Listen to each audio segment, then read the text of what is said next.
On March the 17th, all over the world, the Irish celebrate the feast of St. Patrick. The life of this 5th century man is shrouded in mystery, but happily he did leave a personal manuscript telling his own story, the Confession. He tells us that his father was a deacon, that his grandfather was a priest.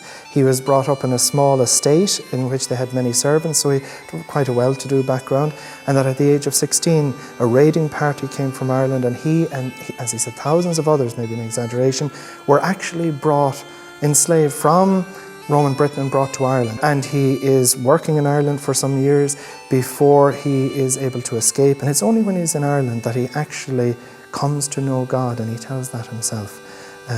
So when he actually gets back to England, very naturally his parents don't want him to go back to Ireland, but he tells us that he has this vision in which this figure called Victor comes with these letters that say, "This is the voice of the Irish asking you to walk amongst us once again."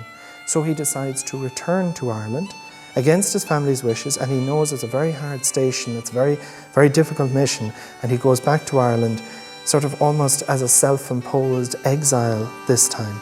The Confession is steeped in Scripture.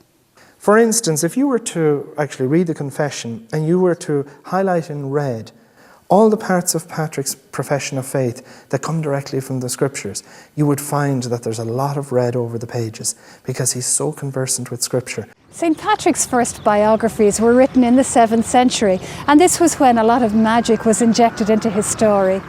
So they paint Patrick as very much this figure sort of riding into town, zapping a few pagans, engaging in contests with pagan kings, for instance, and magicians as to who can do the best magic. Later on, for instance, later lives, like the 12th century life, you have him banishing the snakes from Ireland, maybe symbolic of banishing evil, banishing paganism from Ireland.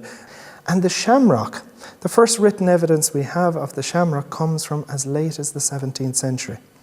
If you look at a figure like Patrick and you read his writings as opposed to the legends written about him, you find that he's very much a flesh and blood saint who's very well aware of his weaknesses.